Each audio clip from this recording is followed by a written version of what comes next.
Now guys, here we are going to see the Exergy for an open system. Okay. So before of that, you should go with the earlier video, that is Exergy for a closed system. Then it will be very easy to understand that what is the Exergy for open system. We all know that a open system means a system in which the mass and energy both will cross the boundary, system boundary. Okay. And Exergy means the maximum amount of work we can obtain from the system. So now suppose this is the open system where from state point 1 to state point 2 a kind of state change is occurring. Now what is coming in, that is mass flow rate, m dot in, that is mass is coming in, and m dot out, that is some mass is going out, and obviously there is no accumulation actually in this particular system. So whatever mass is coming in, that the same amount of mass is going out. That way I can consider that it is a steady flow device.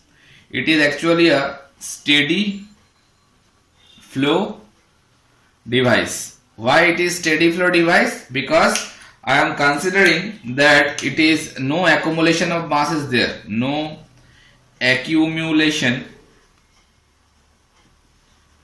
of mass is there in the device. So I can consider it is a steady state and steady flow process. Okay. Most of the open system, whatever we see that they, in case of pump, compressor or turbine, they actually, while I have considered or I have find out the analysis for these open flow systems, that point of time we have considered that they are steady state, steady flow devices. Okay. Here also I am considering that kind of open system, which is basically a steady state, steady flow device, and the H1, that is the enthalpy coming in, and the H2, the enthalpy is going out. Okay. Now we know that from this, if we want to supply some amount of heat to the this open system from the surrounding, then it will be a irreversible process. So just to get a reversible process, we have connected a reversible heat engine in between these two, that means between surrounding and the open system. So by connecting a reversible Carnot engine, now you can say this heat transfer will be there, but it will be a reversible process, and that kind of concept already I have adopted for Exergy analysis for a closed system as well as for Exergy for a finite body. Both the videos are uploaded before, so you can go there and you can see the same concept I have adopted here also. Okay.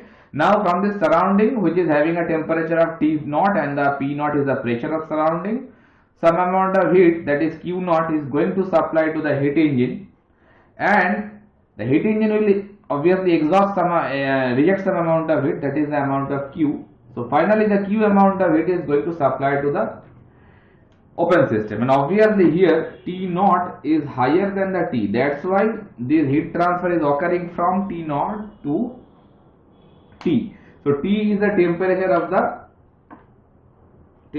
this open system, that is the temperature of the open system, T. Okay.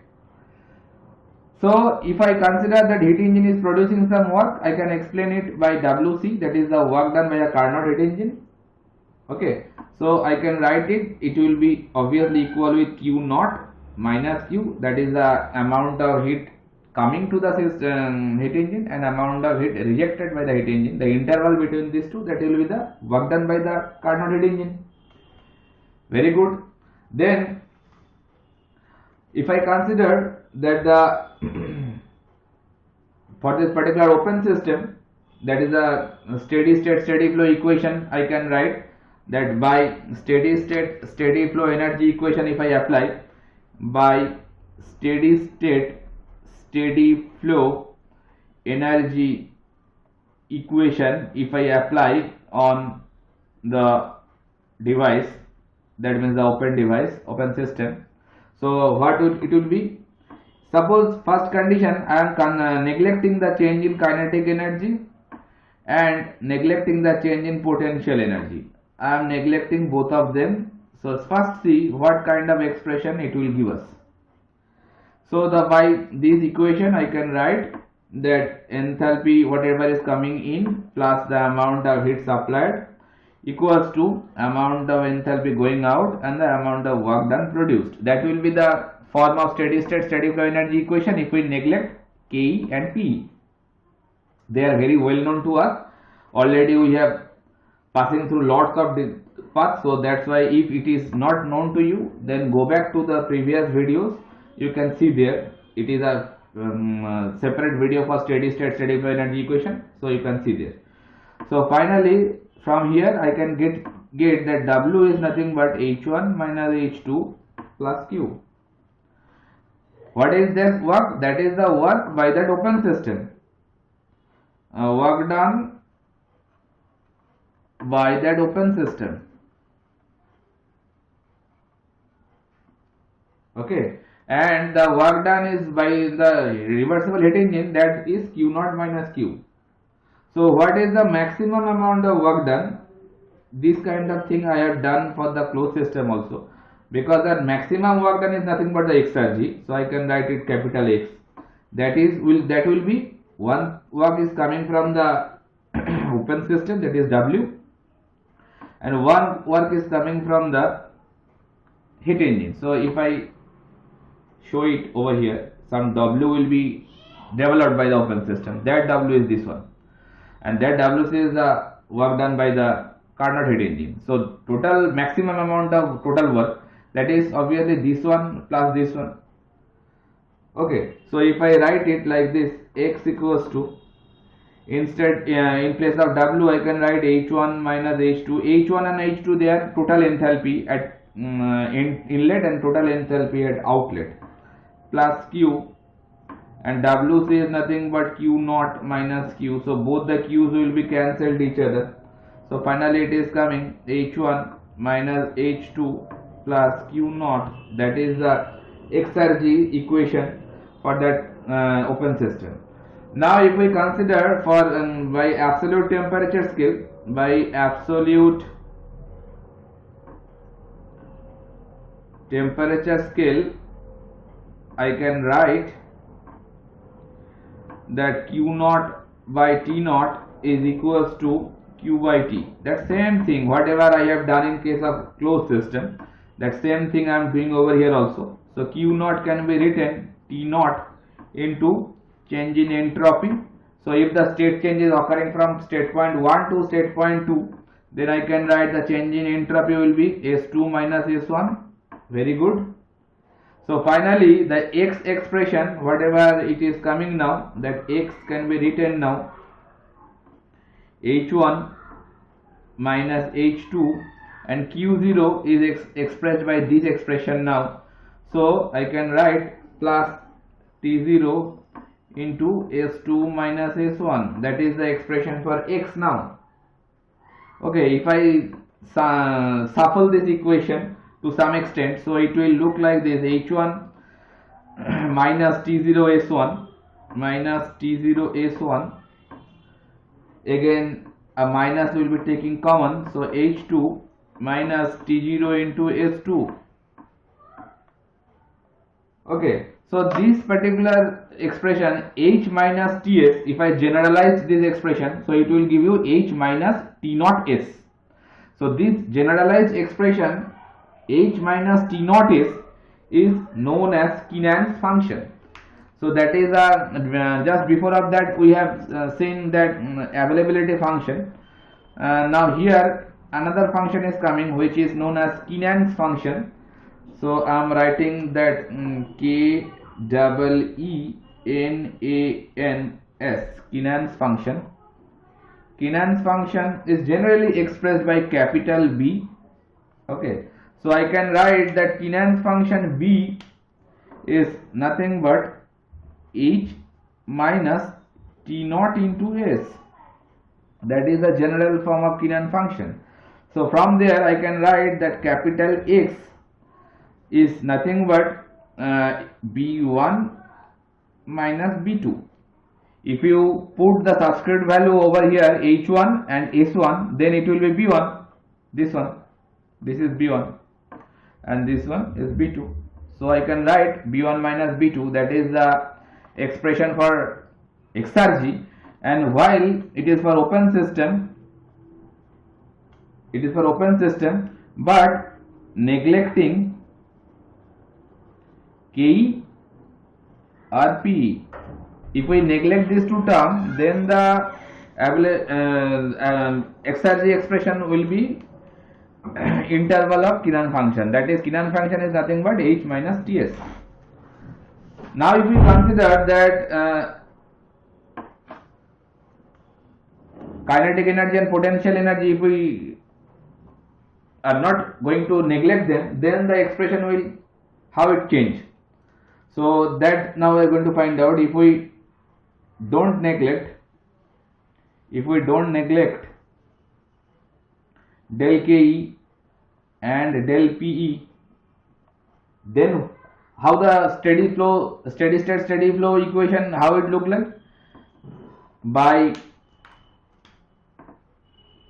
steady flow energy equation, we know that it will be H1 plus kinetic energy mv1 square by 2 plus potential energy mgz1 plus amount of heat supplied equals to, again same thing will come with a subscript value of 2 instead of 1.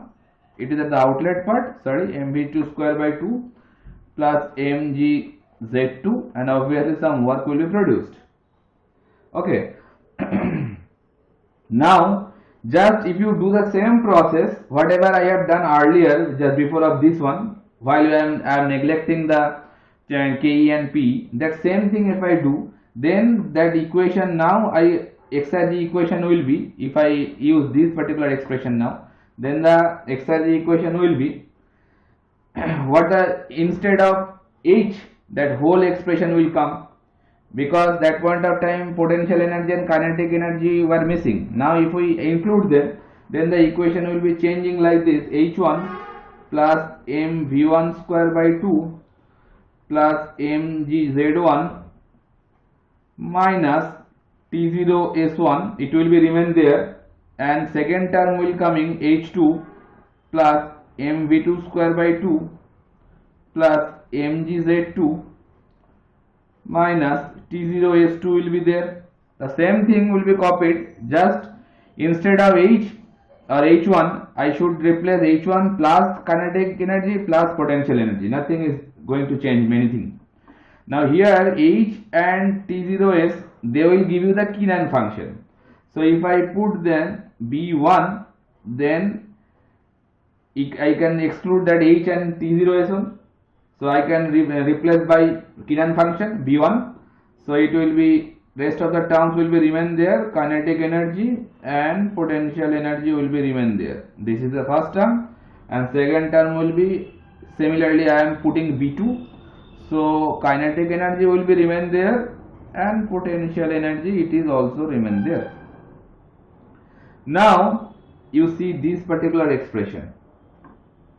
This expression is known as availability function for the open system, where if we put the Kiran function, so then H1 minus T0 S1 will be remain there, and here H2 minus T0 S2 will be remain there if we put the Kiran function over here. So this particular whole expression is known as availability function for the open system, and it is expressed generally by psi. Okay, so this Greek letter psi, it is nothing but availability function for an open system, and the same thing I have used for closed system, it is expressed by that point of time phi. Okay, now that psi in general form I can write H in general form. If I write H plus mv1 square, okay, I am just excluding the subscript value, generalized form. So mv square by 2 plus mgz minus T0S, that is the expression for availability function for our open system. Okay, that is nothing but psi. And if you explain them by psi 1 or psi 2, then I can write that available energy for an open system, it is nothing but psi 1 minus psi 2. And psi expression is nothing but this one. Instead of h minus t0, I can put them by Keenan function b also.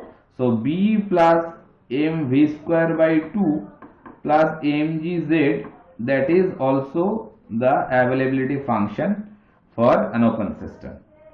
So that is Keenan function, and that is psi, that is availability function. And similarly I have explained phi, that is the also availability function for closed system.